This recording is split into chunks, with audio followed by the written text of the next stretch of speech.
1920 horrors of the heart 2023 की भारतीय हिंदी भाषा की हॉरर फिल्म है। स्टोरी सुनने से पहले please like and subscribe my channel.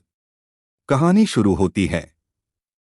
अपने पिता की मृत्यु की रात मेघना की नज़र उनकी डायरी पर पड़ती है, जो आर्थिक लाभ के लिए अंग्रेजों के साथ संबंध रखने की उसकी मां राधिका के निंदनीय अतीत को उजागर करती है।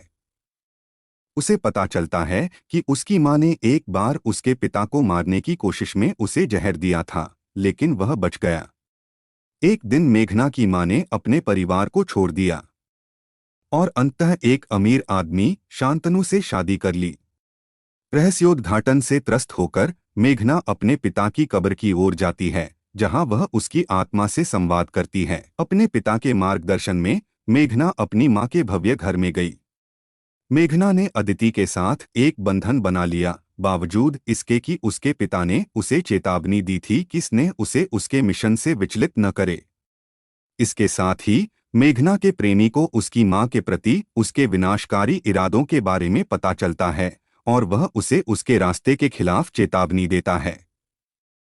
उसकी अवज्ञा के परिणामस्वरूप मेघना के पिता की आत्मा के हाथों उसकी मृत्यु हो जाता है। तभी अचानक मेघना का प्रेमी अर्जुन, जो वास्तव में मरा नहीं था लेकिन काले जादू के माध्यम से मेघना के पिता की मदद करने वाला एक तांत्रिक था, उसे राख से भरा एक मिट्टी का बर्तन देता है। अदिति के तकिए के नीचे राख छिड़कने के बाद अदिति जुनूनी हो जाती है और ऐसी हरकतें करती है जिससे घरवाले भयभीत हो जाते हैं। मेघना को बाहर निकालने के गृहस्वामी के सुझाव के बावजूद राधिका और शांतनु उसे रखने का फैसला करते हैं। फिर मेघना को हवेली के पीछे अर्जुन से मिलने का संदेश मिलता है, जहां उसे तांत्रिक के रूप में उसकी असली पहचान का पता चलता है। तांत्रिक से भागते हुए मेघना की यात्रा उसे उसकी मां की हवेली में वापस लाती है, जहां एक माली उसे उसकी मां की डायरी सौंपता है।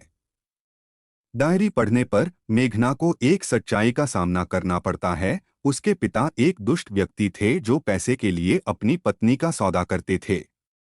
जब राधिका ने इसका विरोध किया तो उसने उसमें डर पैदा करने के लिए जहर खा लिया।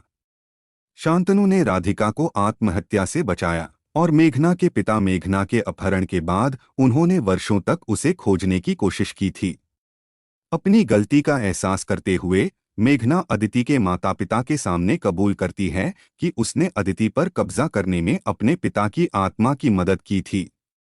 परिवार एक हिंदू पुजारी को लाता है जो बताता है कि मेघना के पिता का तांत्रिक के साथ एक समझौता था, उसकी आत्मा को मृत्यु के बाद उसके दिल के बदले में शक्ति मिलेगी, जिससे वह अदिति को अपने पास रखने और मारने में सक्षम हो जाएगा।